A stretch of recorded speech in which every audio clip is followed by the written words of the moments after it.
पटना के जगजीवन राम हॉल में बता दें कि एक सेमिनार रखी गई है। बता दें कि सिख धार्मिक आंदोलन में दलितों की भूमिका क्या है, विचार विमर्श है। मेरे साथ एक सर हैं, बात करने की कोशिश करेंगे, इनसे परिचय लेंगे और क्या मुख्य उद्देश्य है इस कार्यक्रम का। सर, इस कार्यक्रम का जो है मुख्य उद्देश्य है वे गुरु नानक का जो पंथ है, इसमें दलित समाज है उसकी क्या भूमिका थी। तो हमारा मानना है कि गुरु नानक साहब से लेकर गुरु गोविंद सिंह जी तक जो सारा एक मोमेंट है, उनका मकसद ही जो दबे कुचले पीड़ित लोग हैं, जो धर्म के नाम पर, जाति के नाम पर, सामाजिक जो एक सोशल ऑर्डर था मनुवाद का, उसमें जो उसके पीड़ित थे उसको आज़ाद करने के लिए, उसको स्वतंत्र करने के लिए सारा प्रोसेस था। तो अभी जब हम गुरु तेग बहादुर जी का 350 साला शहीदी पर्व मना रहे हैं, तो इसमें क्या मंतव्य है, क्या उन्होंने धार्मिक आज़ादी के लिए अपना जो शीश कुर्बान किया, उस समय औरंगजेब का जो धर्म कट्टरता का प्रोग्राम था उसको रोकने के लिए अपना शीश दिया, उन्होंने भेंट किया। तो हमारे लिए आज समाज के लिए उसको क्या जो हमें सेध लेनी चाहिए।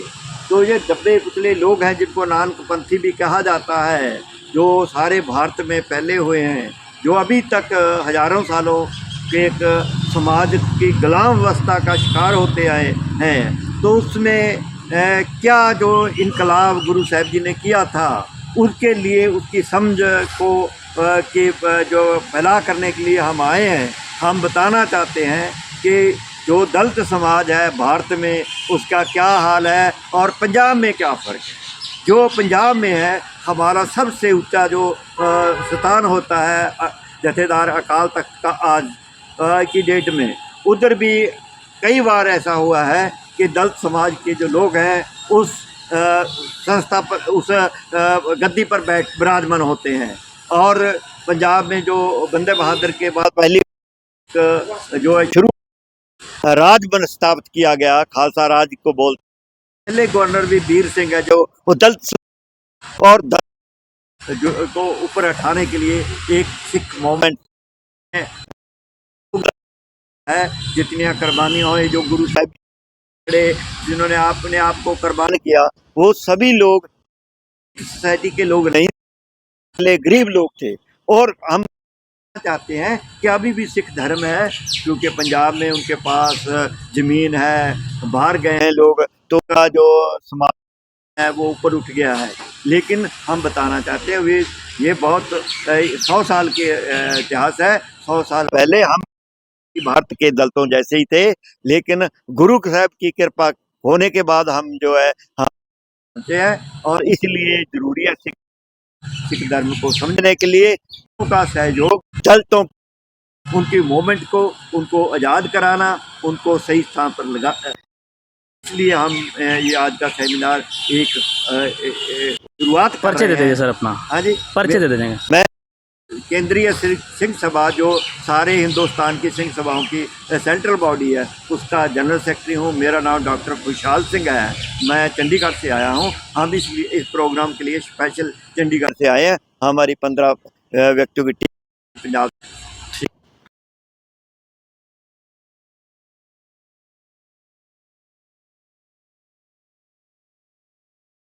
दलित दलितों की भूमिकाओं को लेकर के चर्चा कर रहे हैं पटना ऐसे शहर में, क्या कुछ है? वाहिगुरु जी का खालसा, वाहिगुरु जी की फतेह। पहले तो ये समझना चाहिए कि दलित है कौन, और सिक्खी में, गुरमत में उनकी क्या परिभाषा है। हिंदुस्तान में पिछले 5-6 हजार से शुरू करके अब तक जो काम करने वाले व्यक्ति हैं, चाहे वो लोहे का काम करते हैं, चाहे वो चमड़े का काम करते हैं, चाहे मिट्टी के भांडे बनाते हैं, चाहे पित्तल के भांडे बनाते हैं, चाहे टोकरियां बनाते हैं, जो भी काम करते हैं, उनको जब से मनुस्मृति आई, उसने उनको सबसे नीचे कर दिया। जो समाज है, जो सोसाइटी है, उसको 4 हिस्सों में बांट दिया। पहले में ब्राह्मण, दूसरे में क्षत्रिय, तीसरे में वैश्य और चौथे में शूद्र। ये होता होता यहाँ तक पहुँच गया कि शूद्रों में से भी एक और वर्ग पैदा कर दिया जिनको अछूत कहा जाने लगा। जब गुरु नानक साहब आए तो इस धरती पे बहुत सा जो मनुष्यों में एक दूसरे प्रति नफरत, घृणा और भेदभाव चरम सीमा पर था।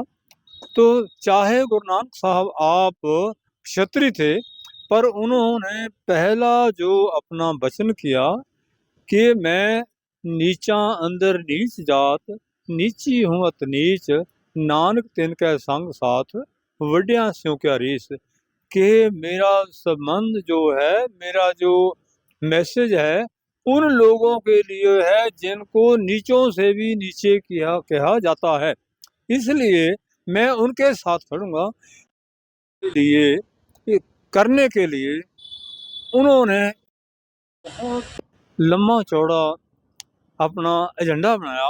उस एजेंडे में चलते चलते सबसे पहले था कि जो भोजन है, भोजन बनाने में और भोजन खाने में भी भेदभाव अब भी चलता है बहुत सारा। जो अछूत हैं, जो शूद्र हैं, जिनको चमार चूड़े कहा जाता है, उनके साथ बड़े लोग रोटी नहीं खाते, उनके घर में बैठ कर रोटी नहीं खाते। पर जब गुरु नानक के बाद तीसरे गुरु आए, उनका नाम था अमरदास जी। अमरदास जी ने उनके पास उस समय का अकबर बादशाह गया। उन्होंने बोला कि मैं ये दे दूंगा, ये दे दूंगा। तो गुरु साहब ने उनको बोला कि पहले पांगत पीछे संगत, के पहले हमारे जो शिष्य हैं उनके साथ बैठ के लंगर छको, उसके बाद में आपके साथ विचार विमर्श करें। ये हौली हौली जाता है। फिर इससे पहले कि कहीं भी किसी भी इतिहास में जो अखौती नीच जात के इंसान थे, उनकी वाणी कहीं भी लोगों को सुनाई नहीं जाती थी, नहीं रखी जाती थी। गुरु नानक ने उनकी वाणी एकत्र करनी शुरू की और 5वें गुरु गुरु अर्जन साहब ने उन सभी की वाणी, जिसमें भक्त रविदास जी, कबीर जी, धन्ना जी, नामदेव जी, भेखण जी, आज जो जिनको अछूत बोला जाता, उनकी वाणी गुरु ग्रंथ साहब में एकत्र की। इससे सारे समाज में गुरु साहब की विरोधता शुरू हुई और उस समय की सरकार को लेके जो जहांगीर था, उससे गुरु साहब को शहीद करवाया गया। फिर चलते चलते जो, क्योंकि आपकी इस धरती में पहले गुरु नानक साहब आए, गुरु नानक साहब ने बहुत प्रचार किया।